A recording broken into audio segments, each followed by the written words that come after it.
Hi, this is Craig, and welcome back to Cruising Off Duty. If you've been watching the channel, you know that there's something seriously exciting about to happen on the channel. I'm going to be flying from Ottawa, where I live, to Montreal, to Amsterdam, and then to Cape Town, South Africa, where I'll get on a 50-foot catamaran, an Xquisite X5, which is a boat that Janice and I have loved when we've reviewed it at the Annapolis sailboat shows.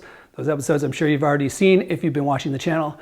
It's one of our favorite boats, and I get to spend 8 weeks on it, crossing multiple oceans, so should be very, very cool. Now, I've done one transatlantic passage before from Las Palmas, which is in the Canary Islands, across to St. Lucia, and that was a great experience for me. First time ever crossing the Atlantic, very cool. But I learned some things from that, and some things that I wish had happened that didn't, and some things that I hope don't happen in this one that didn't happen in that one. I mean, the last voyage was very easy, actually. The weather was very, very, very cooperative. So so what I'm going to do is I'm going to talk about the crew that's going to go on this one, tell you a little bit about the voyage, the path we're going to take, and then I'm going to get into some of my hopes and some of my fears of things that could happen on this voyage. So hopefully you stay tuned. We anchor and hoist the sail.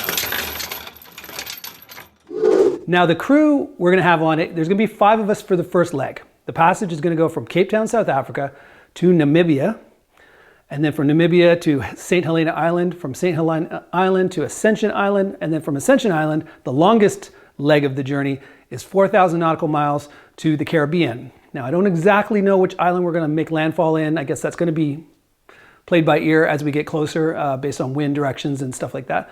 Or maybe provisioning. We might go to one closer if we need provisions, or we might go to one a little further north if we're fully stocked. So it'll be all up to the captain. I'm just the crew. But we know the first few stops. Now, the crew is going to be 5 of us on that first leg from Cape Town, South Africa to Namibia.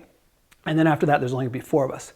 The 5 in the first leg are myself, of course, the owner, the guy who bought this boat named Sean, 2 people he's met, one named Neil and one named Steve. I've never met them. And then me. And Tomas. Tomas is the owner of the company that built the boat. He's going to take that first leg with us from South Africa to Namibia, and that's mostly so he can show us the ropes, show us everything there is to know about this boat, so that we all know what we're doing.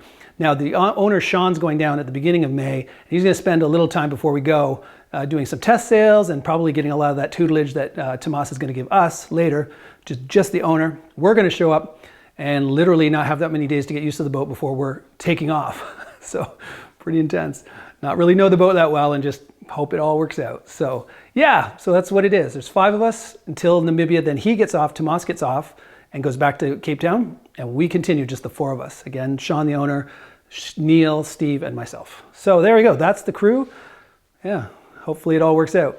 Now, there's some things about that that's a little different. I mean, when I went on the first passage, I was going with Paul and Cheryl Shard. They're from Distant Shores, and I've watched their episodes and TV series for years. So I kind of feel like I knew them a bit because I watched so many episodes with them.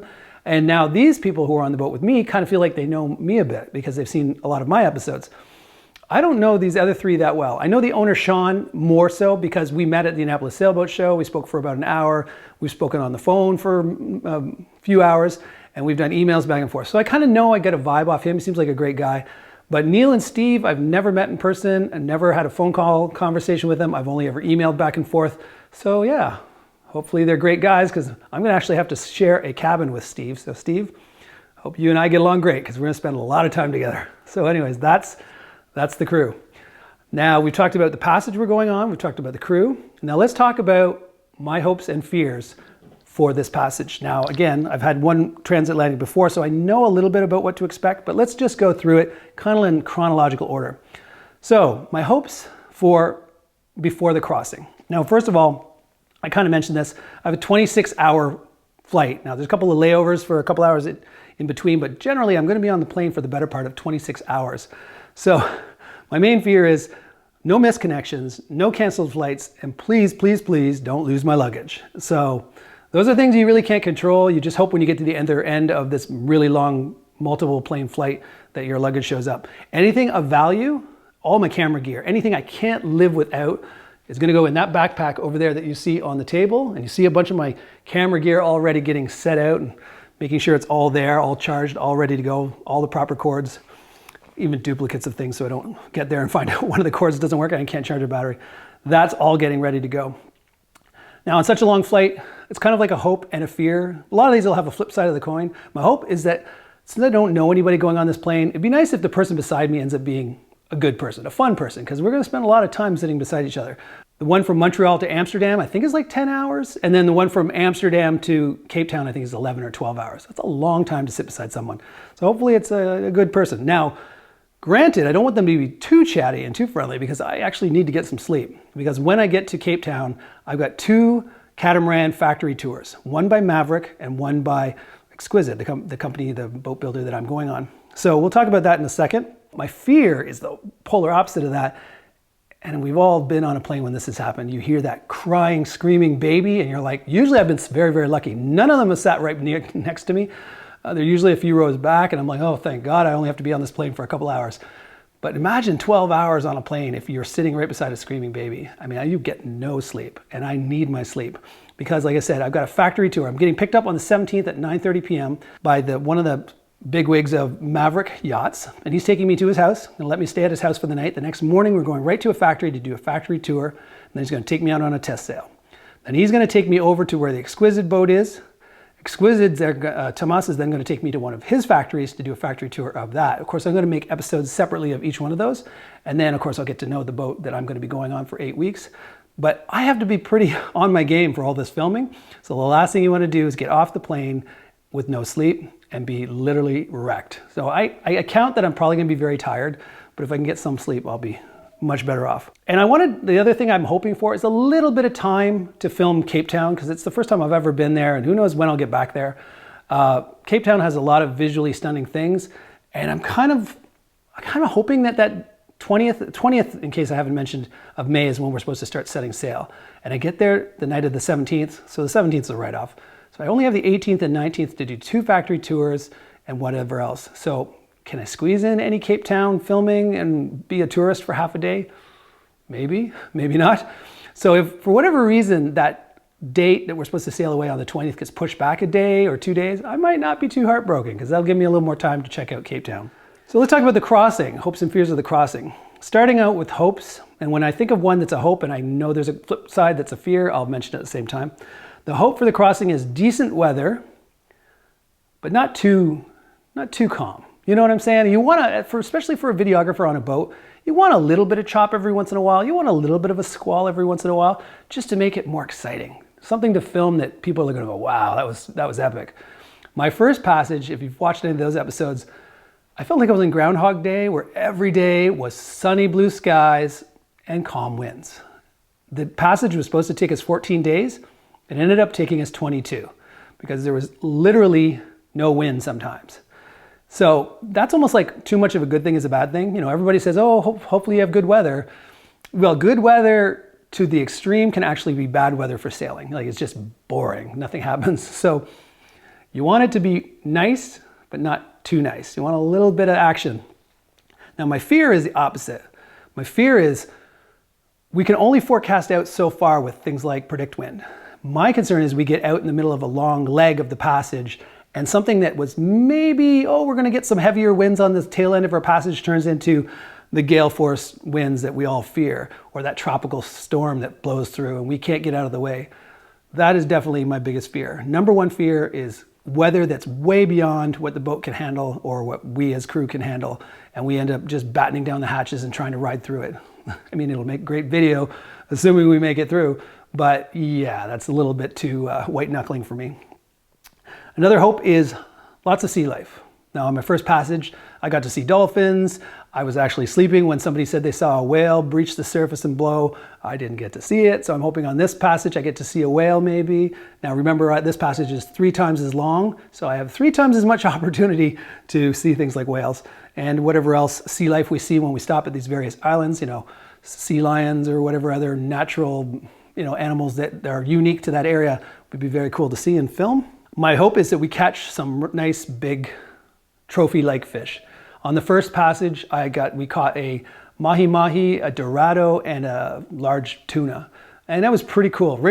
Like, bringing those in is a lot of work. So it means it makes for good videos and it's just fun and it's good eats. So let's hope we catch some stuff. We do have fishing gear, supposedly from the owner, Sean, that we're gonna be dragging some lines from time to time, and hopefully we catch some big fish. And yeah, that'd be great. My hope is that all my camera gear and drives and hard drives and my laptop and everything else keep working the entire time, especially the cameras. Not so much the computer, because if the computer dies, I just won't be able to edit anything, and that's fine. I can live without that. But I got to make sure my cameras continue to work. That's why I'm going to have backups. I'm going to have my A7 III, and I'm going to have my GH5, and I'm going to have multiple lenses and multiple batteries, multiple cords. So I should have enough redundancy that I shouldn't have no camera. I mean, if I have to, I've got GoPro, so I'll film with a GoPro if I absolutely have to. So the next hope is lots of bioluminescent plankton. And with my new camera setup and my ultra wide, super bright lens, the 24mm f1.4, I should be able to film it this time. On my first passage, it seemed like almost the entire passage at night, when you're in the middle of the night and you're by yourself, you look behind as the boat's going through the water and you're on your watch and you see that blue sparks coming up behind the boat. It is beautiful to watch. But unfortunately, my camera, the GH5, with the lenses I had, wasn't able to capture it. It's just the lenses were too dark. And so when I tried to film it and I reviewed the footage, all it looked like was water, dark water going by. You didn't see the bioluminescence at all. So this camera setup with this amazing lens should be able to capture it. And now that I have the right camera and gear for it, watch there not be any bioluminescent plankton. But I doubt it. What are the chances? 10,000 nautical miles and I don't see any? Not likely. Another hope is Tomas, the owner of Xquisite, gives us enough hands-on tutelage to know everything we need to know to do the full passage and fix any minor things that might break. I mean, there's a lot of possibility of lines chafing and things going and breaking right at the worst possible moment. So we have to be ready to spring into action and know how to fix things. And hopefully in that first leg, Tomas will teach us everything we need to know about this boat and areas that he knows from previous experience that things might wear. And we've got to keep an eye on it because this area tends to wear, that area tends to wear.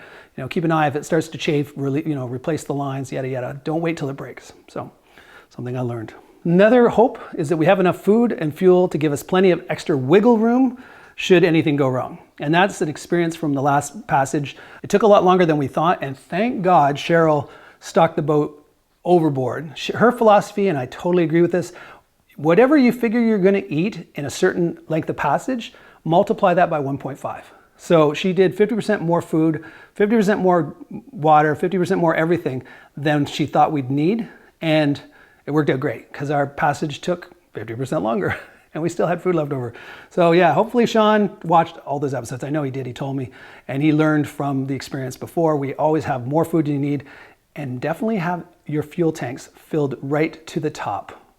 Go back and watch those episodes if you wonder why I'm talking about that. Fears. During the crossing, I don't want anything dangerous to damage the boat. You know, I don't want to be stuck in a tropical depression or anything like that. I'm sure we can avoid a hurricane because usually they forecast those weeks in advance. But sometimes those squalls that you think are just going to be a rainstorm turn into quite the blow. And yeah, we don't want anything breaking like the mast in the middle of that. Then again, going into the next point, a massive breakdown that causes us to be stranded mid-ocean. That's a big fear. Mostly it's running rigging, all the wires and the mast and stuff. Something snaps and you can't sail because now your mast is either bent or wonky. Yeah, you better have a lot of fuel because you're going to have to motor unless you can jury rig some crazy sail contraption based on the leftover mast you have. But yeah, you see those in movies, and that's kind of my biggest fear is the mast snaps and falls off, and now you're like, great, now what do we do? Another fear is crew gets injured and it's something more severe than we can handle with a standard first aid kit. Big fear. When you're out in the middle of the ocean, you can't just phone and have like the local Coast Guard come out and get you, because if you're in the middle of the ocean, nobody's helicopter is going to have the length to fly all the way out there and take you off a boat like you see on Deadliest Catch or any of those type of shows. So heaven forbid anybody gets badly injured mid-ocean. That would suck. So let's fingers crossed again. Another fear, it's kind of not a big fear, not like the other ones, crew not getting along. So picture you go to a friend's cottage and you know the friend, but he says, oh, there's going to be 4 of my buddies there, but you've never met them, but you'll probably have a good time. But let's say you get there and one guy's just crazy or he's just totally an ass and you can't stand the guy and you go, you know what, I was going to be here for a 3-day weekend, but you know what? I think I got something to do back home, and you kind of excuse yourself, get in your car and drive away. You can't do that in the middle of the ocean. So again, let's hope we all get along and we aren't at each other's throats. I highly doubt it. They all seem really great from the email correspondence, but then again, like I say, you don't really know somebody until you live with them. So we're gonna be living in pretty tight quarters. My fear, and this is only personally to me, I'm a super light sleeper. That's why I'm a little bit fearful of being on a plane for so long that I won't be able to sleep if there's constant commotion going on around me. Also, the same thing happened on my first passage. For the first 3 days, I barely slept because something that happens on a catamaran that won't happen as much on a monohull, although there is some bangings in monohulls as well. With a catamaran, there's a thing called bridge deck clearance between the two hulls. And if you get any bigger waves, no matter what catamaran you have, I mean, the taller they are out of the water, the less likely it is, but it almost always happens with every catamaran. As the waves pass underneath the catamaran, they slam into the bottom of the boat. And it's called, deck clearance and deck slamming. So I had that in my first passage, and for the first 3 days, I'd just be drifting off to sleep and a bigger wave would come along and go wham right underneath where I was sleeping. And it sounds like a shotgun going off. And your bed kind of bounces like an inch or two. And needless to say, as a light sleeper, I'm wide awake again. What the heck was that? And even when you kind of get used to it after a little while, you know what it is, still couldn't stay asleep with that constant bang every once in a while. Coming from a monohull, whenever you hear bang, you think you hit a log or you think you hit something. So you kind of freak out at first. It took me about 3 days to have my brain just go, you hear it, doesn't matter. And just sleep right through it. So eventually I got used to it and I was able to sleep. So I'm sure the same thing will happen this time. After 3 days, no matter what sounds I hear, my brain will just tune it out. But if not, I'm not going to get a whole lot of sleep. Another slight fear, this boat should have a Iridium Go satellite modem thing that in my last passage, we were able to send text messages and small files like photos back to our friends and family where they could post them on Facebook and whatnot. I'm really hoping I can do that. The owner says he is going to have that set up on the boat, but it is technology and these things can just stop working. So kind of an inability to contact friends, family, and outside world during our passage is a little bit of a fear because I know Janice and other people would be a little nervous if all of a sudden we're a little ping, ping, ping on the ocean, we're moving, and all of a sudden we just disappear off the map. And they don't hear any text messages from us, and they don't hear anything. They'll start to panic. That's the thing is when you rely on technology and then it stops working, everybody fears the worst, right? So anyways, let's hope that doesn't happen. And the final thing that I'm fearful of is lost footage. I am, in essence, the videographer of this passage. Tomas is counting on me to do great footage to showcase his boat. I plan to put everything on 2 separate hard drives. So when I offload my SD cards onto my computer, I'm going to put it on 2 different hard drives. But like I say, weirder things could happen. Both hard drives could crash and all the footage gets lost. I mean, it's a 1 in 1,000 type of thing, but yeah, you'd hate to get to the end of an 8-week passage and then go, sorry, all the hard drives died and don't have any footage. So kind of my fear. Okay, how I plan to film and what viewer input it would be helpful. Okay, so what I'm planning to do is, of course, keep everything chronological. When I first get there and I do those tours, I'm gonna say this is T minus 2. T minus 2 days until we take off. T minus 1 day till we take off. Day 1 of our passage, day 2 of our passage. So as I film, I'll mention at the beginning of each day what day we're in so that you guys get a feel for like how far along we are in this 8-week passage. So it's going to be very chronological. I'm not going to jump around and go, hey, let's talk about those dolphins we saw on day 27. Oh, and now let's talk about what we did on day 3. Oh, and then now what we did on day 16. Like people are like, what? Right? So just so everybody kind of feels like they're there with me. And that's the biggest thing. I want you to come along with me through my camera. In fact, I'm going to be talking to the camera like I'm doing right now, as if I'm talking to you guys that I've been networking with and talking to in the comments for the last 3 years. So I want you to come along with me and feel like you're there. It's going to be chronological, so you feel like you're traveling day by day with me. I don't plan to make every episode a separate day because let's face it, there's going to be some days where not a whole lot of stuff happens. I mean, you wake up and it's like, yeah, not really super epic, it's not windy, it's calm, it's blue skies. I might, film like, look how beautiful it is, but that's not an episode. So in which case you might get 2 or 3 days in one episode. But there might be other days, let's say if we're catching mahi-mahi and we're doing other things and it's just a great day. There's so much in there that if I find that this is already probably a 15 or 20 minute episode just that day alone, then that's what it's going to be, a 1-day episode. So I have no idea how many days are going to be in each episode, but it will be chronological. The other thing is I want you to feel like you're there in another way. This was popular when I did it on the past passage, but I only did it a couple of times and then people commented how much they loved it. And that is to do a moment in every episode that's called like ambient real life or ambient sights and sounds. And I have a shotgun microphone that's stereo.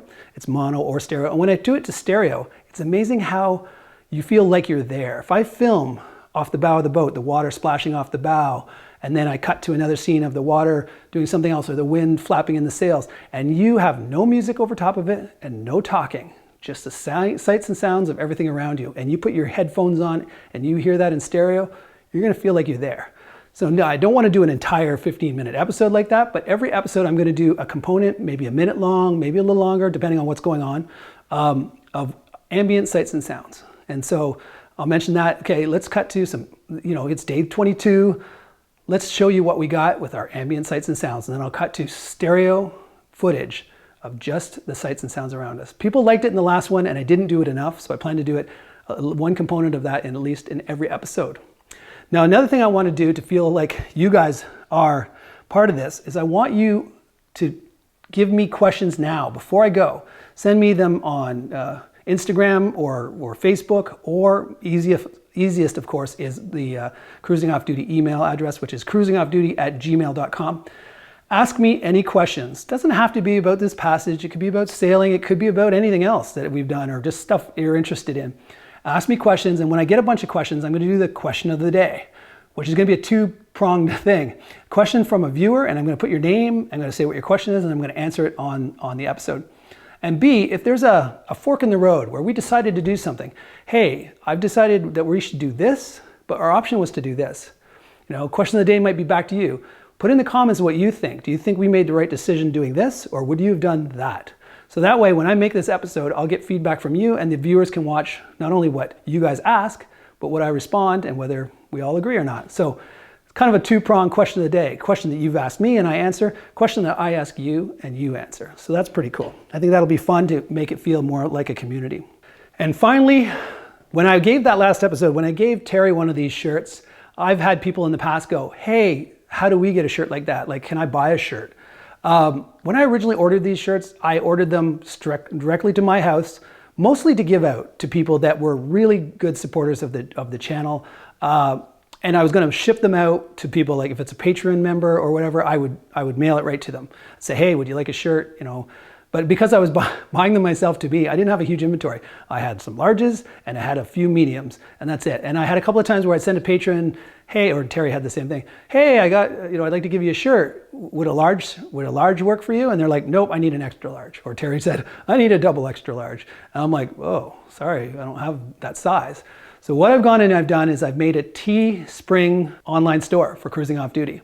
So now anybody can go to it. I'll put it at teespring.com/cruisingoffduty. Go there. You're going to see these shirts, something similar to this, but they actually have a slogan at the bottom. I ordered some for myself to give out, again, another batch to give out, that has this slogan, something along the lines of life's short, go explore. And then the ones I have on the store say, living life one anchorage at a time. So go check them out if you're interested. And what I'm going to do is anybody who sends in a comment that I find funny. Sometimes people put comments in and it's just hysterically funny. I'm going to do a fan of the day at the end of every episode. And it's either going to be somebody's comment that I thought was humorous, and I'm just going to stick it up on the screen as it's, at the end of the episode when it's fading out.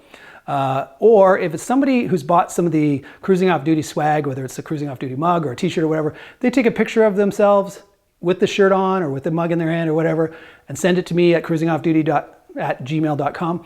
I'll put you as the fan of the day, and I'll put one person every episode who's the fan of the day.